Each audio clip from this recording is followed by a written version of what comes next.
విజయవాడలో శాప్ ఆధ్వర్యంలో ఈ నెల 21 నుంచి 14 క్రీడా విభాగాల్లో లీగ్ పోటీలు నిర్వహిస్తున్నామని శాప్ డైరెక్టర్ రమణారావు తెలిపారు. ఈ నేపథ్యంలో ఇవాళ ఎన్టీఆర్ జిల్లాలో చెస్ ఛాంపియన్షిప్ కు సంబంధించిన ఎంపికలు నిర్వహించబడుతున్నాయన్నారు. జిల్లాలోని వివిధ మండలాల నుంచి వచ్చిన ప్రతిభావంతులైన క్రీడాకారులు సెలక్షన్స్ లో పాల్గొని తమ ప్రతిభను చాటుకుంటున్నారని చెప్పారు. రాష్ట్ర స్థాయి పోటీలకు ఉత్తమ క్రీడాకారులను ఎంపిక చేయడం లక్ష్యంగా ఈ ఎంపికలు పారదర్శకంగా నిర్వహిస్తున్నామంటున్న శాప్ డైరెక్టర్ రమణారావుతో మా special correspondent Bindu face to face. ఈ నెల 21 నుండి స్టార్ట్ అవుతుంది. ఈ నేపథ్యంలో 14 క్రీడలు అయితే జరుపుతున్నారు. దీనికి సంబంధించి ఇప్పుడు డిస్ట్రిక్ట్ లెవెల్లో అయితే చెస్ ఛాంపియన్షిప్ ఇనాగ్రేషన్ కి రమణారావు గారు వచ్చారు. డైరెక్టర్ ఆఫ్ శాప్ మనతో పాటు ఉన్నారు. అర్జున అవార్డీ అలాగే Dronacharya awardee director of SAAP మన దగ్గర ఉన్నారు. ఆయన అడిగి తెలుసుకుందాం. సార్, ఇనాగ్రేట్ చేశారు, ఈరోజు చెస్ ఛాంపియన్షిప్ మొదలవుతుంది, ఇలానే 14 క్రీడలు జరగబోతున్నాయి. ఎలా యాక్చువల్గా అయితే 31 పారా ఒలింపిక్స్ పారా గేమ్స్ కూడా కలిపి మొత్తం వెళ్తే, కానీ ఏంటంటే మన first time sports authority of Andhra Pradesh వచ్చేసి శాప్ లీగ్ అని వచ్చి స్టార్ట్ చేయటం ఒకటి. దానిలో కూడా వెరీ ఇంపార్టెంట్ ఏంటంటే మన స్కూల్స్ తర్వాత ఏజ్ గ్రూప్ 12 నుంచి 20 లోపు ఉన్న పిల్లలకు మాత్రం దీన్ని ఎలిజిబిలిటీ ఉంది. దానిలో ఏంటంటే స్కూల్ గేమ్స్ ఒకటి, తర్వాత విద్యాశాఖ హై స్కూల్స్ వీటన్ని ఈ రెండు కూడా స్పోర్ట్స్ అథారిటీ తోటి కంబైండ్ అయ్యి చేస్తున్న మంచి విషయం.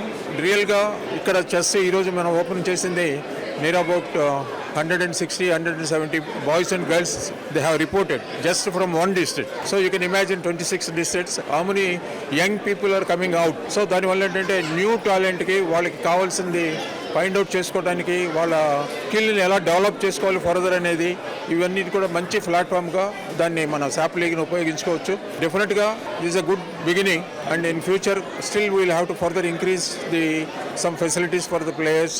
తర్వాత వచ్చేసి organisation capabilities, more number of people should involve in this one. The associations, district associations, state associations కూడా మనం ఇన్వాల్వ్ చేసుకుంటూ, తర్వాత ఓల్డ్ ప్లేయర్స్ కూడా వాళ్ళకి తెలిసిన వాళ్ళు అకాడమీస్ అవి రన్ చేస్తున్నారు, వాళ్ళని కూడా మనం ఇన్వాల్వ్ చేసుకొని more number of players should participate in the SAAP league. I hope for the next coming years డెఫినెట్గా ఇది going to be the prominent and it is main competition for the young people. Sir, ముఖ్యంగా మీరు games ఆడినప్పుడు కానీ ఎటువంటి facilities లేవు, మీకు కనీసం వసతులు కూడా కల్పించలేని నేపథ్యంలో మీరు ఇన్ని అవార్డ్స్ గ్రహించారు, ఇన్ని ఇంటర్నేషనల్ ప్లేయర్ మీరు, అండ్ ఇప్పుడు ఇన్ని ఫెసిలిటీస్ ఉన్నాయి, పిల్లలకి ఏం చెప్పాలనుకుంటున్నారు?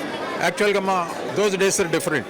The competition, the players, those who participated in any sport for that matter, they have their self-interest. After seeing the seniors and interest on the game, we have adopted, we have played only for that. So afterwards, now it is not that. The life is very competitive. And at the same time, education, and at the same time, sports.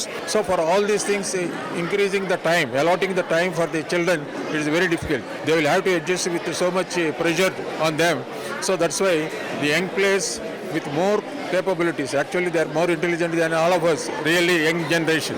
And now the time has come with the competitive life, even any field for that matter, there is a lot of competition. So that's why the young players will have to devote more time, and at the same time judiciously they will have to use the time, education as well as the other activities. So now the parents are also involved. In those days when we are studying, nobody knows, my parents don't know what I am doing in the college and school. But now parents are aware. When the kindergarten itself, the parents are accompanying the children and what they are doing, what they are going to do for the future, how they are going to settle in the life. All these things parents are very keen. That's why the sports is one platform where when compared to the previous years, now it is a professionalism in sports. Sports ministry కానీ ప్రభుత్వం కానీ ఎలా support చేయబోతుంది sir SAAP లీగ్కి? Actually, now it is started with the beginning. Definitely, we need a little financial help for the children, and at the same time, organization of the events, a lot of time it is, money is also there.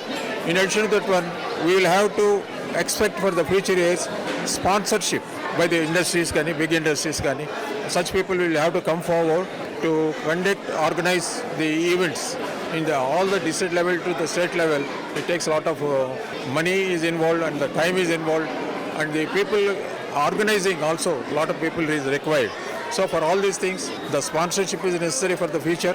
I hope the government as well as the well-wishers of the sport will come forward. Thank you. So చూసారు కదా, ముఖ్యంగా SAAP లీగ్కి సంబంధించిన information ఇచ్చారు. అదేవిధంగా chess ఛాంపియన్షిప్కి సంబంధించి ఈరోజు selections జరగబోతున్నాయి. District లెవెల్లో జరగబోయే ఈ సెలెక్షన్స్ని బట్టి అంటే మిగతా డిస్ట్రిక్ట్స్లో కూడా సేమ్ సెలెక్షన్స్ జరగబోతున్నాయి. సో ఆయన వచ్చి ఇనాగ్రేట్ చేశారు. అదేవిధంగా పిల్లల్లో ఉన్న స్ఫూర్తి గురించి కూడా చెప్పడం జరిగింది. ఇది ఇక్కడ పరిస్థితి. వీడియో జర్నలిస్ట్ వెంకట్తో Bindu, YK news, Vijayawada. Please subscribe to YK TV Network. Please subscribe to YK TV. Please watch YK News. Don't forget to subscribe YK News channel.